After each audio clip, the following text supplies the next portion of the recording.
buenas noches, señores, bienvenidos a Zona 5, ya es sábado en la noche y estamos felices de poder llegar hasta todos sus hogares en esta cita semanal en la cual, como siempre, llevamos historias cargadas de inspiración, de denuncia, de drama, un marcado sentido humano que siempre caracteriza a Zona 5. En esta ocasión, particularmente contentos porque estamos celebrando que este es nuestro programa número 800, una muestra del compromiso continuo de Zona 5 de seguir realizando esta labor y de darle voz a tantos dominicanos que a veces sienten que no las tienen. Gracias a todos ustedes por su apoyo durante todo este tiempo y nuevamente bienvenidos a esta nueva entrega. Soy Laura Castellanos, esto es Zona 5. Hoy en Zona 5. El Pacto por el Agua, una ambiciosa iniciativa que busca poner fin a los problemas hídricos de República Dominicana. Ese problema hay que resolverlo y requiere un compromiso. La historia de Ramón Valdés, el joven dominicano beneficiado con una beca para estudiar en la Universidad de Harvard. Entiendo que es un logro colectivo y por eso, más que orgulloso, me siento agradecido. Debaten sobre manera en que serán designados procuradores y fiscales debido al escándalo de corrupción que involucra al ex procurador de la República Dominicana. Esto sacude a todo el andamiaje judicial. ¿Y cuáles consecuencias generaría en el país el recién asesinato del presidente haitiano? Expertos hablan sobre el tema. La parte de seguridad es una de las que más afecta a la República Dominicana. Hoy vamos a iniciar esta entrega con una noticia que realmente nos sirve a todos de inspiración. José Ramón Valdés es un joven dominicano de 18 años que luego de hacer vida académica en el sector público ha logrado ser admitido y becado en la Universidad de Harvard en el estado de Massachusetts, Estados Unidos. Se trata de un logro realmente sin precedentes, un paso no solamente desde la educación pública de República Dominicana, sino con una beca completa en la cual este joven va a ir a hacerse espacio en vida académica en una de las principales universidades del mundo. Vianela Pérez nos cuenta un poco más del recorrido de José Ramón y cuáles son sus expectativas con este gran logro.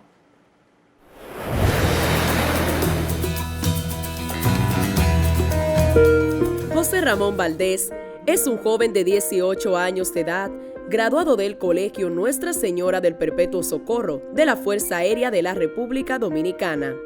Gracias a su capacidad y sus méritos académicos, José Ramón ha logrado ganar una beca completa para estudiar en la prestigiosa Universidad de Harvard. Este joven es el primer estudiante criollo de escuela pública que logra alcanzar esta victoria. Cuenta el amplio proceso que tuvo que recorrer para poder obtener ese logro. Bien, el proceso para ganarse una beca en Harvard primero consiste en aplicar a la universidad y una vez eres admitido, en base a la capacidad financiera que tengas para pagarla, entonces la universidad te otorga un estimado de ayuda financiera. En mi caso, la ayuda financiera fue completa y las becas se obtiene en base a esta necesidad financiera, ya que una vez que tú eres admitido en Harvard es porque tienes las condiciones necesarias para estar allá. Entonces no existen becas como por mérito académico porque todos los que están allá vendrían teniendo el mismo nivel de mérito. Entonces fue básicamente por necesidad financiera. José Ramón narra que la carrera en la que va a incursionar es en ciencias políticas y lo que lo ha motivado a elegir esta área es observar y vivir de cerca las distintas necesidades que hay en el país. Estudiaré, Dios mediante, ciencias políticas y lo que me ha motivado a elegirla es ver las necesidades que hay en mi país, haberlas vivido de cerca, muchas de ellas, ver muchas condiciones de injusticia, precariedad, desempleo.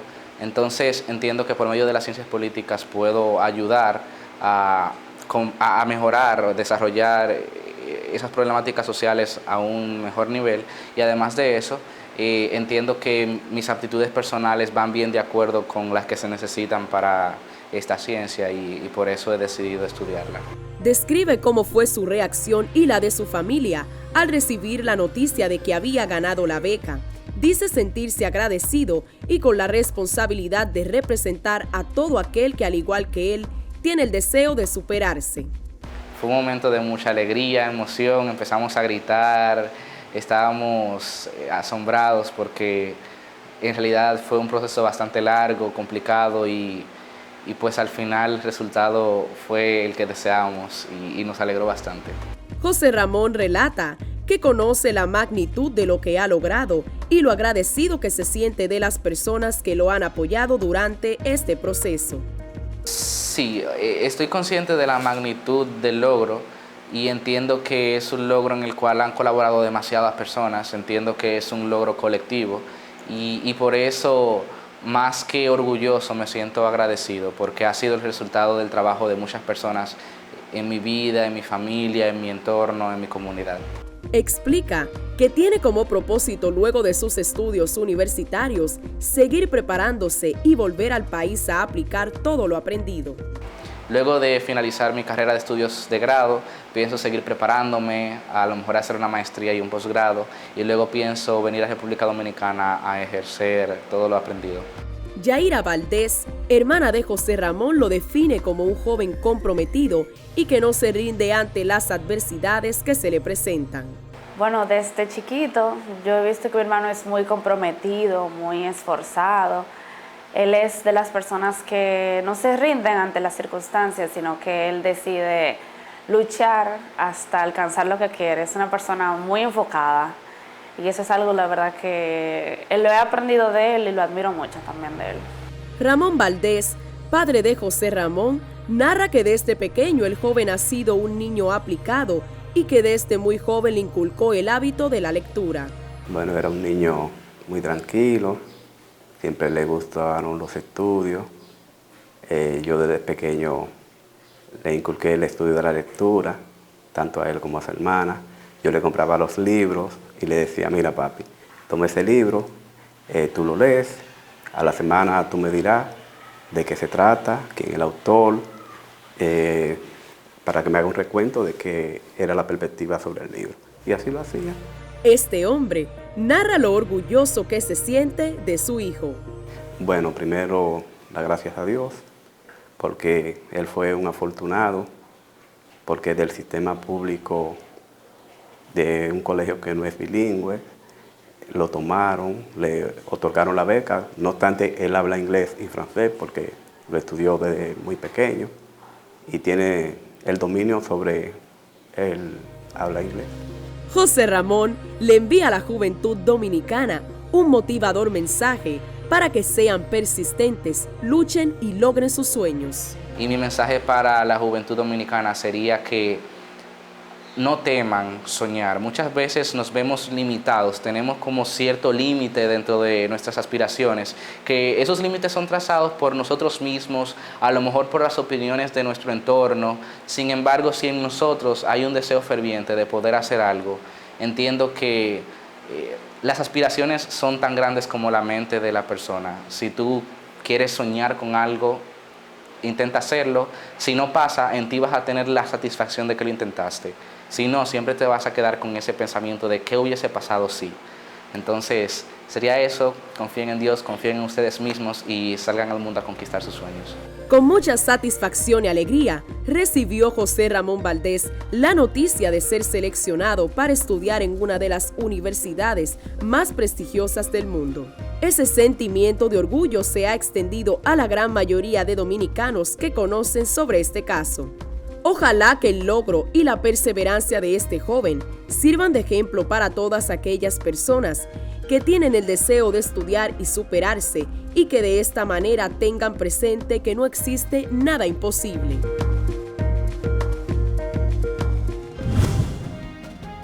Su familia, por supuesto, feliz y orgullosa, al igual que muchos dominicanos que nos sentimos realmente contentos de que no solamente José Ramón pueda iniciar esta nueva etapa académica, sino que dominicanos vayan abriéndose espacio en otros países, en áreas distintas a las tradicionales y que sobre todo va dejando un camino para que nuevas generaciones puedan explorar también esos ámbitos desde nuestro país. Felicidades a José Ramón y de esta forma nos vamos a una primera pausa. Cuando regresemos en Zona 5. El Pacto por el Agua, una ambiciosa iniciativa que busca poner fin a los problemas hídricos de República Dominicana. Y debaten sobre la manera en que son designados los procuradores y fiscales debido al escándalo de corrupción que involucra al ex procurador de la República.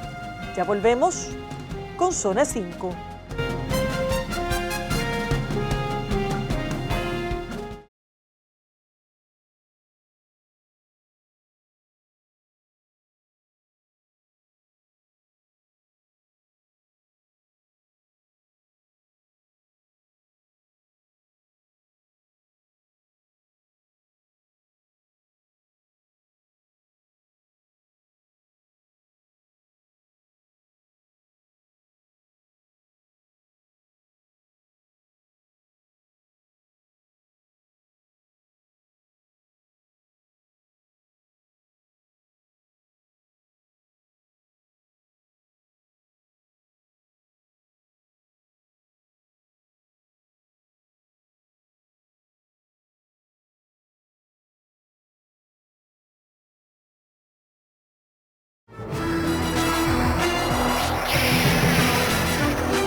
Aquí estamos de regreso, gracias por seguir con nosotros en Zona 5. Recientemente el gobierno presentó el Pacto Nacional de Agua, una iniciativa muy ambiciosa que pretende resolver no solamente los problemas hídricos en el país, sino que prevé la construcción de numerosas presas en distintos puntos y que requiere una inversión multimillonaria para lograr esos objetivos. Ha llamado la atención, sin embargo, que fue aprobado en el contexto en el cual todavía no contamos con una ley de agua en República Dominicana que por años se ha debatido en el Congreso y que por intereses políticos y privados no ha podido ser aprobada. Nuestro compañero Abraham Marmolejos nos tiene la historia.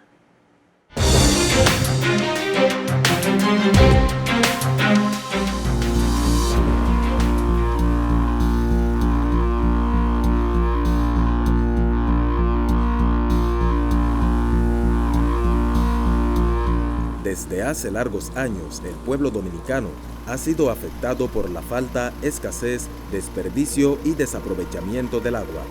Una problemática que a su vez repercute en los sectores, municipios y provincias del país debido a la mala administración de este elemento vital para la sociedad.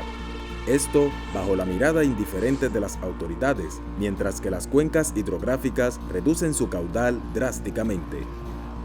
La situación llevó a que la actual gestión de gobierno, junto a otras entidades, optaran por un pacto nacional por el agua, como una alternativa para contrarrestar la situación, ya que es un problema que se ha discutido bastante, como lo expresa el ministro de Economía, Planificación y Desarrollo, Miguel Seara Hatton. Ese problema hay que resolverlo y requiere tiempo y requiere un compromiso. No que cada gobierno que llegue empiece a inventar, ¿no? Y empiece a discutir. Yo creo que es un problema que está lo suficientemente discutido en la sociedad dominicana. Lo podemos volver a discutir, no hay ningún problema. Nosotros tenemos un documento y hemos hecho una propuesta de cuáles serían las alternativas. Lo propuesto por el gobierno es realizar una serie de acciones y regulaciones para preservar el agua, proyecto que se llevaría a cabo en un periodo de 15 años, con una inversión de $8.500 millones. Que hemos llegado a un punto en donde la solución de esos problemas requiere más de un periodo de 4 años, de 8 años, de 12 años. Hemos hablado de un periodo de 15 años, pero probablemente vamos a requerir un poco más. Actualmente son varias las instituciones que intervienen en el sector agua, por lo que el ministro Seara Hatton habla de la necesidad de tener solo un órgano rector que maneje este elemento en todos sus aspectos.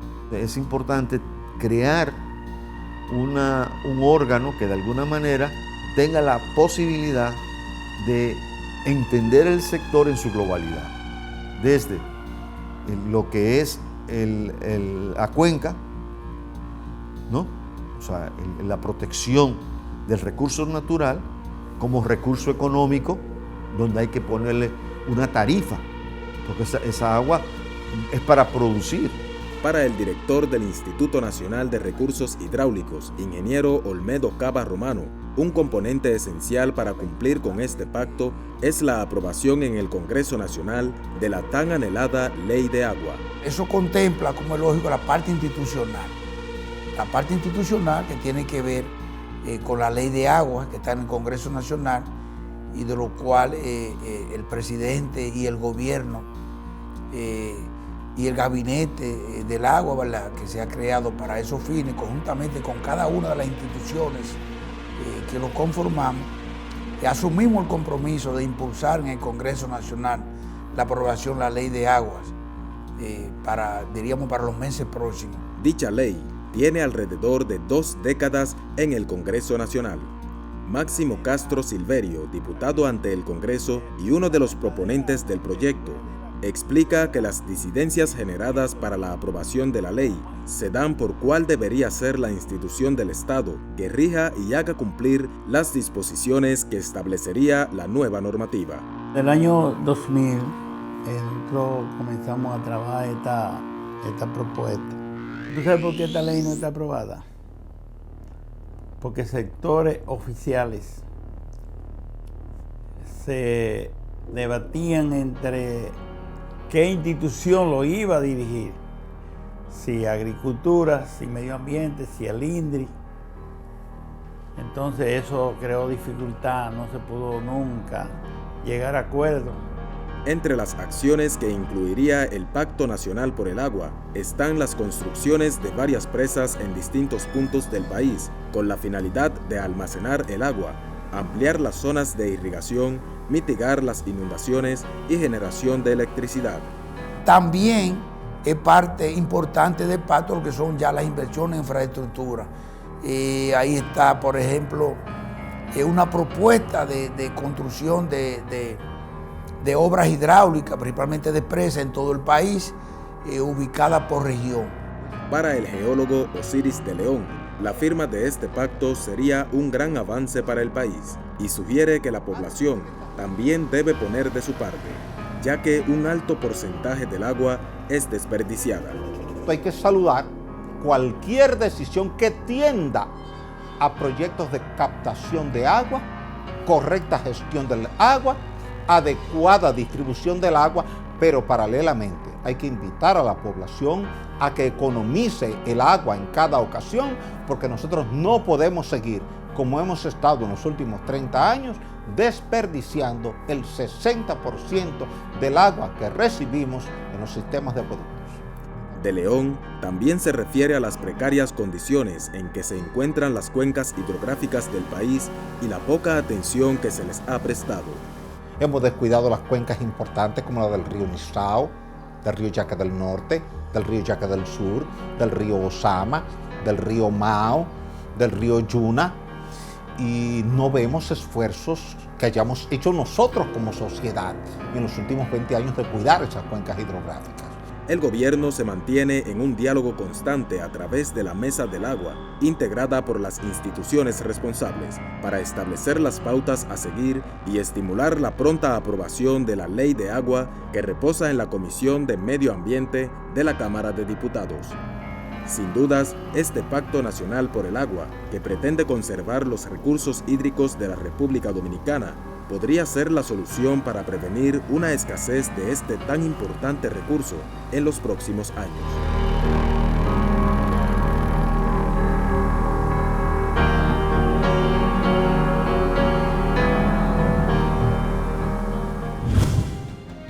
Y de esa forma nos vamos nuevamente a una pausa cuando regresemos en Zona 5.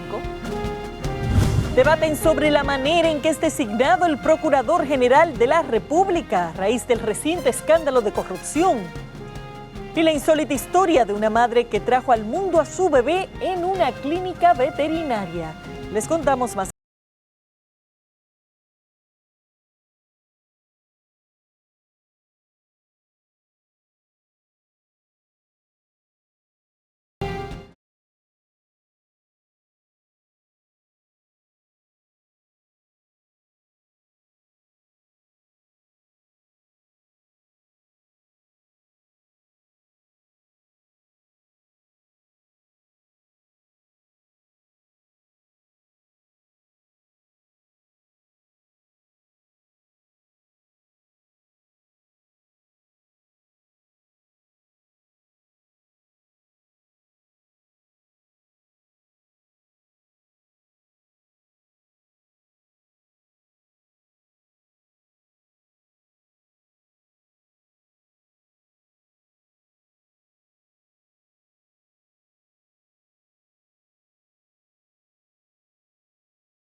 Aquí estamos de regreso, gracias por seguir con nosotros. Vamos a continuación a analizar el debate que nuevamente ha surgido a propósito del escándalo de corrupción en la Operación Medusa, en el cual el ex procurador de la República, Jean Alain Rodríguez, se encuentra sometido a la justicia junto a otros exfuncionarios de esa institución. Esto ha colocado otra vez en la palestra el debate de la independencia del procurador o procuradora general de la República a raíz de la propuesta de que se modifique la Constitución para garantizar una real independencia de esta figura. Rami Portorreal comenta con algunos expertos y nos tiene la siguiente historia.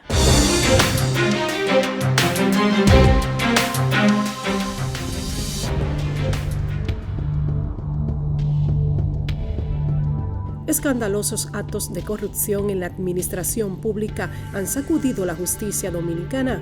El más reciente caso denominado Operación Medusa y cuya figura central entre los imputados está el ex procurador general de la República, Jean Alain Rodríguez.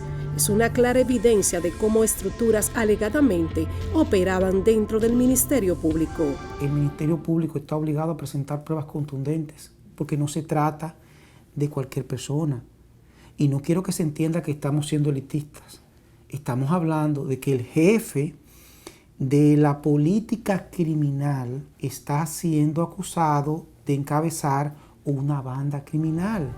En el país existen precedentes de sometimientos a la justicia de un alto representante del Ministerio Público. Se recuerda que Víctor Céspedes, quien se desempeñó como procurador durante el gobierno de Hipólito Mejía, fue sometido en 2006 por supuestas irregularidades en los indultos. El referido funcionario fue absuelto.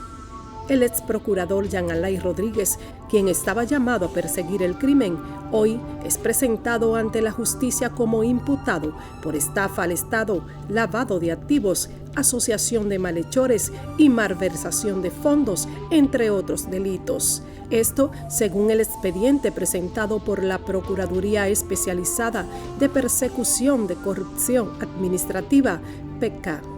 No se espera que un funcionario de esta categoría y con esta función haga precisamente lo contrario a lo que la propia Constitución le asigna como funciones esenciales, que es luchar contra la criminalidad.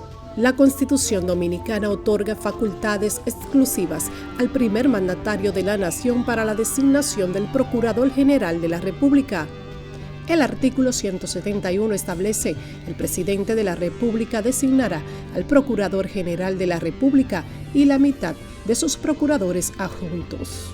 Mira, lamentablemente la figura del Procurador General de la República es seleccionada directamente por el presidente de la República. Conlleva los mismos requisitos que para juez de la Suprema Corte de Justicia, es decir, 12 años, y por vía de consecuencia no hay ningún prerequisito respecto a su militancia o no en la política. De acuerdo a la ley, los funcionarios del Ministerio Público sujetarán sus actuaciones estrictamente a criterios de transparencia, eficiencia y eficacia, así como el debido uso de los recursos que administran. Los juristas José Parra Febrillet y Miguel Surún consideran de urgencia la unificación de todos los sectores sociales para garantizar una revisión profunda a lo interno del Poder Judicial y los procesos de escogencias de quienes integran ese importante poder del Estado, así como sus funciones establecidas en la Ley Orgánica del Ministerio Público 33-11. Lo que se espera es que con la reforma constitucional que ha de venir, cuando se cree la figura del Ministerio de Justicia, que también es una propuesta del actual gobierno, la Procuraduría General de la República, el procurador o la procuradora general, sea una funcionario electo o electa conforme a lo que establezca la Constitución de manera independiente del Poder Ejecutivo. Hasta que nosotros no tengamos un mecanismo que garantice que solamente árbitros estén en el sistema, no vamos a tener un sistema de justicia confiable. Jean Alain Rodríguez es un abogado de 46 años, actualmente miembro del Comité Central del Partido de la Liberación Dominicana.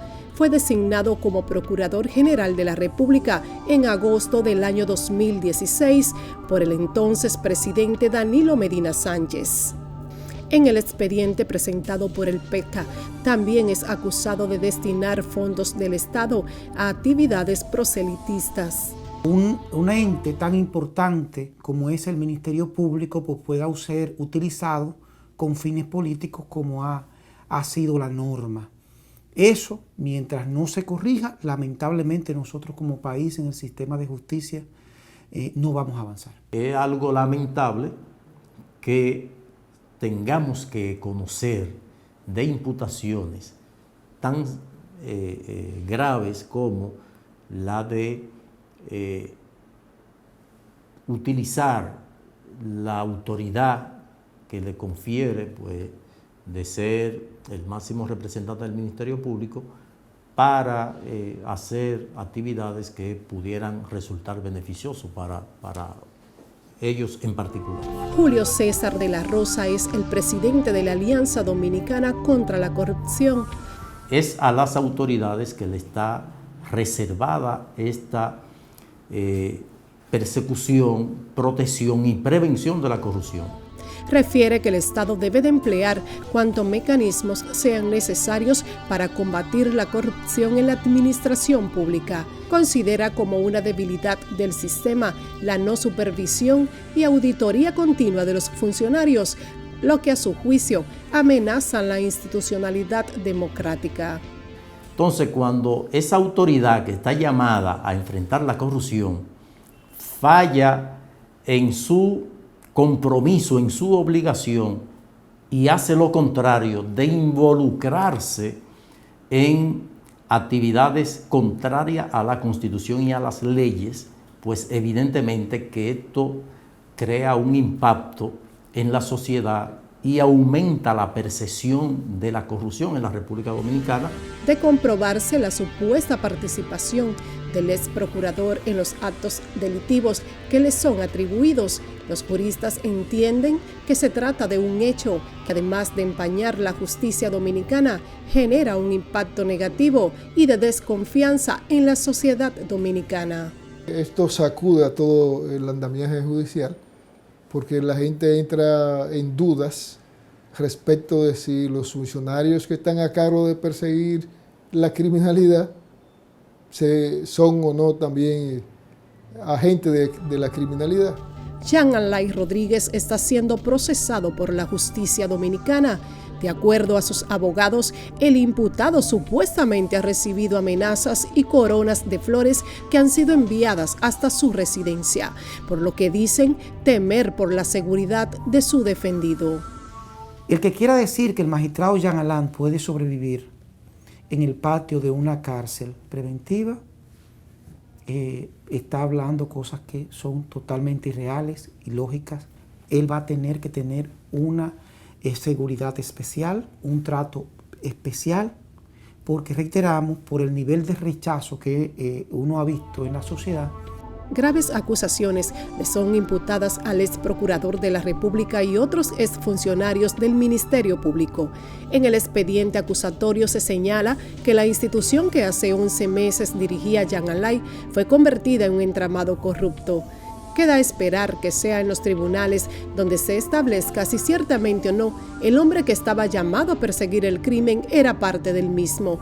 De comprobarse dichas acusaciones, Jean Alain podría enfrentar condena de hasta 20 años de prisión. En la última audiencia de este caso, realizada hasta la elaboración de este reportaje, el Ministerio Público solicitó 18 meses de prisión preventiva y declarar el caso complejo. Y así nos vamos a una pausa. Cuando regresemos en Zona 5. La historia de una madre que dio a luz a su bebé en una clínica veterinaria. ¿Y cuáles consecuencias generaría en el país el reciente asesinato del presidente de Haití? Expertos hablan sobre el tema. Ya volvemos con Zona 5.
Y de regreso, esto es Zona 5 por Telemicro y Telemicro Internacional. Vamos a continuación con nuestra zona internacional, donde vamos a ver la insólita historia de una mujer en Guatemala que se encontraba en labor de parto y en medio de la desesperación, su esposo y ella tuvieron que optar por parar en una clínica de animales, en una veterinaria que encontraron en el camino. Gracias a Dios, la criatura nació bien y pudo ser trasladada a un hospital con posterioridad. Lo vemos en nuestra zona internacional.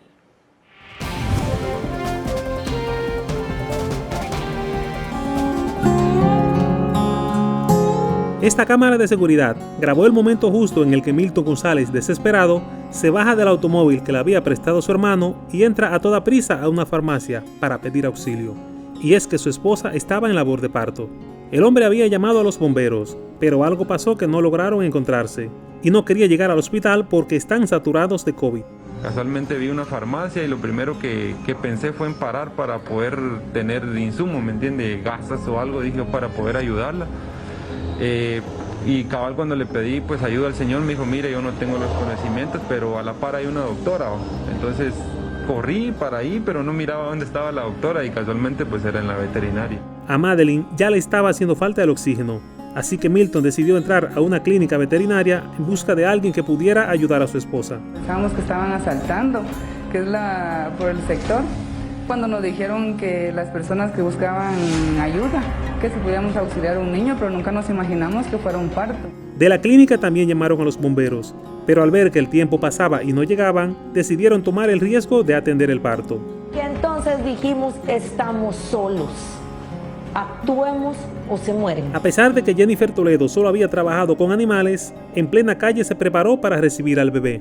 Y en ese momento yo me doy cuenta que el bebé se venía sin signos vitales. Al ver que el niño no respiraba, a toda carrera entraron a la clínica para tratar de reanimarlo. Yo comienzo a resucitarlo de la misma forma que yo resucito a los perritos, estimulándole la espaldita y el estómago. Ya cuando el bebé comenzó a llorar, luego a comenzar a destapar las vías respiratorias, la garganta. Ese fue el momento en el que el padre ya no pudo resistir más la emoción y se arrodilló para dar gracias. Ya recuperada, ahora la madre piensa que fue una bendición que su hijo naciera en medio de perros y gatos. Agradecida del nacimiento del niño Jesús, porque nació entre los animalitos. Ahora, pasada la extraordinaria atención, la doctora Vivian y su equipo aceptan que tomaron una grave decisión. Porque si nosotros no atendemos esa emergencia, porque fue una emergencia, realmente ellos los dos hubieran fallecido. Pero esta madre asegura que estará siempre agradecida a los que le salvaron la vida. Es un milagro, porque como les cuento, la verdad es que tal vez no estaría yo aquí o mi bebé no lo tuviera yo acá. Toparnos con esa gente maravillosa que nos atendió. Y de esta forma nos vamos a una última pausa. Al regreso, nuestra zona especial. ¿Cuáles consecuencias generaría en el país el reciente asesinato del presidente haitiano? Expertos hablan sobre el tema. Mantenga la sintonía con Zona 5.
Estamos de regreso, gracias por seguir con nosotros. Vamos en nuestra zona especial a ver la información que ha impactado el mundo, el asesinato del presidente haitiano Jovenel Moïse en su residencia privada esta misma semana, un hecho que ha conmocionado a Haití, a la República Dominicana y a todo el mundo, pero que además ha traído una ola de incertidumbre, sobre todo a nivel político. Haití es un país que se preparaba para realizar unas elecciones tardías, fuera de plazo, fuera de calendario, en apenas 2 meses para la elección del Parlamento y también de un nuevo presidente, y ahora se ve sacudido por esta grave situación de un magnicidio. La frontera con la República Dominicana ya ha sido cerrada, los vuelos hacia Puerto Príncipe suspendidos, y veremos, como nos cuenta Olinda Payano, cuáles pueden ser las consecuencias de este hecho en nuestro país.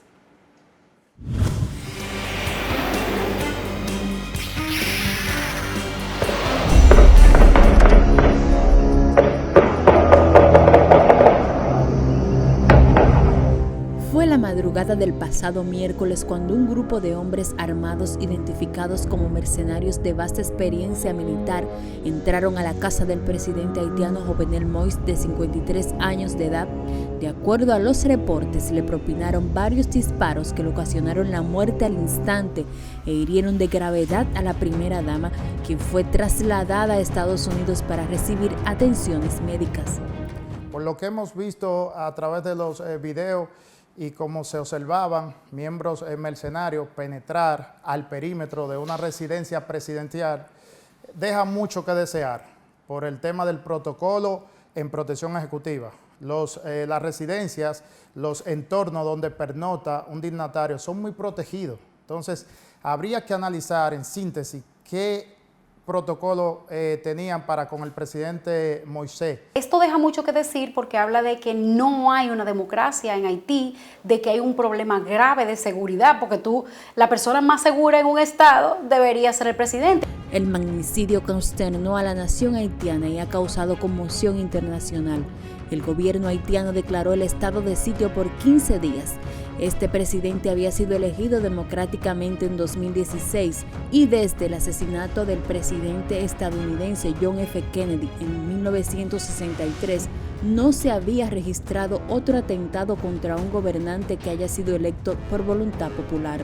Presidente que salió, que ganó su elección en un proceso democrático electoral, y no podemos olvidar eso, ¿no? Es un golpe a la elección, a la voluntad del pueblo, el pueblo haitiano. Hasta el momento, la comunidad haitiana ha apresado a más de 20 supuestos participantes en este hecho, los cuales la mayoría son de nacionalidad colombiana y estadounidense. En el comunicado emitido por la oficina del primer ministro se ha dicho claramente que personas testigos de lo que pasó expresaron que escucharon voces hablando inglés y español, lo que significaría que entre estas personas que cometieron este crimen, que participarían extranjeros que hablan estos idiomas. El experto en relaciones internacionales Juan González señala que el asesinato del presidente Moïse pone a esta nación en la puerta del caos e inestabilidad,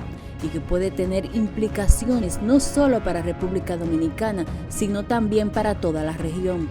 No podemos descuidarnos en ese aspecto de la seguridad, porque la situación de Haití, con el tema de las pandillas y el aumento del poder que tienen, esto puede representar una amenaza grave a los intereses de la República Dominicana. Y no solamente a la República Dominicana, sino del Caribe y del continente americano también. Pero ¿cuál era la situación social, política y económica del vecino país para que llegaran a cometer este atentado? Especialistas consultados por Zona 5 entienden que se debió principalmente al temor de la oposición a que Jovenel intentara quedarse en el poder por más tiempo, entre otros factores. Haití, previo al asesinato del presidente Jovenel Moïse, se encontraba ya con un conjunto de crisis, o sea, una crisis político-electoral que comienza en el 2019, cuando no se pueden organizar elecciones legislativas. Es decir, que en el 2020 el Parlamento de Haití clausurado por falta de elecciones. Ya se había convocado las elecciones por el presidente Jovenel, se habló de que el 26 de septiembre iba a ser las elecciones y también para esa misma fecha él estaba convocando para un referéndum para modificar la Constitución. Esto de modificar la Constitución era algo que no le gustaba a la oposición. Hay que decir que él no podía participar en las próximas elecciones, que él no estaba de acuerdo con que él modifique la Constitución en septiembre, y también la sociedad internacional estaba opuesta a que él modifique la Constitución. La inestabilidad política por la falta de elecciones provocaron la disolución del Parlamento. Explica la politóloga Angeli Moreno que el presidente estaba gobernando por decretos. Esto también agravó la situación política. El presidente de Haití ha tenido que gobernar por decreto, o sea, de espalda al Parlamento haitiano. El Parlamento haitiano tenía muchísima fuerza, porque creo que en Haití es como un estilo de sistema político parlamentizado, donde el Parlamento tiene la mayor fuerza, pero el presidente al anularlo gobernando por decreto, eso agravó aún más la crisis con la oposición. De inmediato el presidente Luis Abinader activó un plan de seguridad por ser República Dominicana quien comparte fronteras con Haití. Explica Alberto Sandoval, experto en seguridad, que los inconvenientes de ese país pueden afectar directamente a la nación dominicana.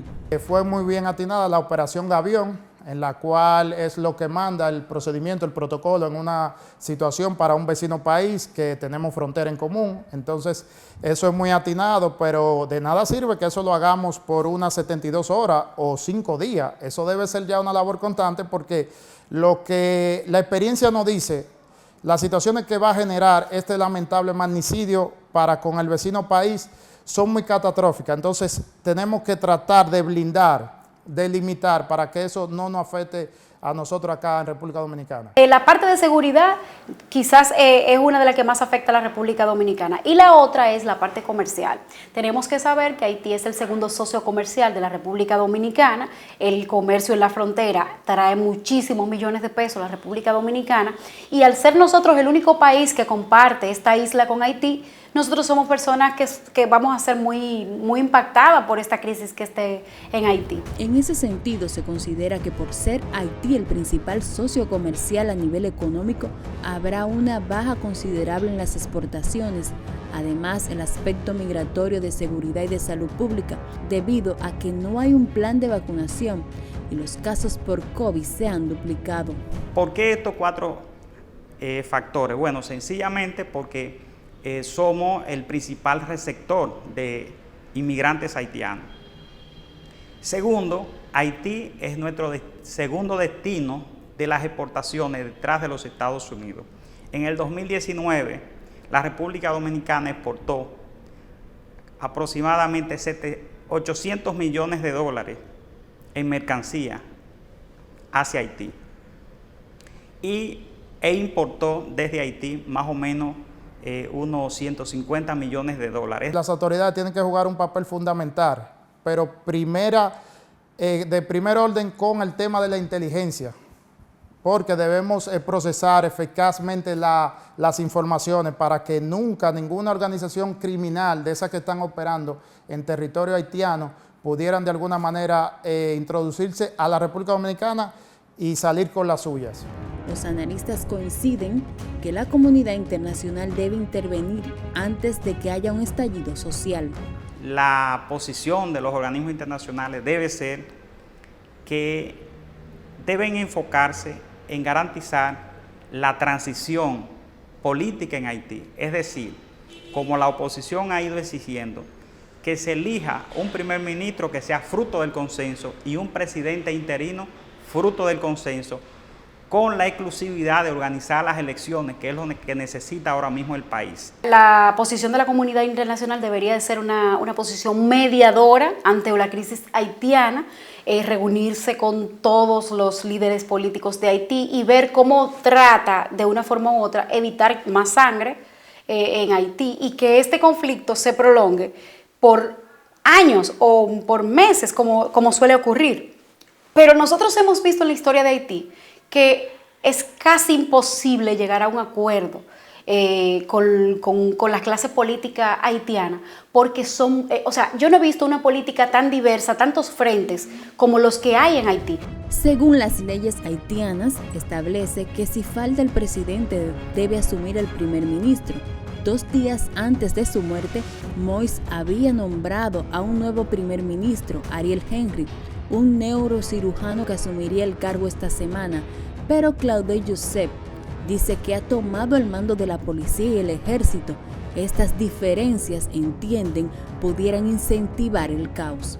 Ha hecho lo correcto, reforzar la seguridad en la frontera, tomar un conjunto de medidas destinadas a evitar cualquier éxodo masivo hacia nuestro territorio, pero además es posible que el gobierno dominicano pueda también, a través del servicio exterior, llevar a cabo algunos contactos diplomáticos para convencer a la comunidad internacional de la problemática que está viviendo Haití y que si no se acciona rápidamente, Haití puede estallar como un volcán. Jovenel Moïse, antes de llegar a la presidencia, fue un exportador de banano. Había pasado la mayor parte del año 2020 librando una guerra política con la oposición por los términos de su mandato. Se espera que en estos momentos se llegue a una salida que pueda llevar la estabilidad social que tanto necesita esa nación. República Dominicana tiene el reto de mantener la frontera segura y servir de mediador para menguar la crisis.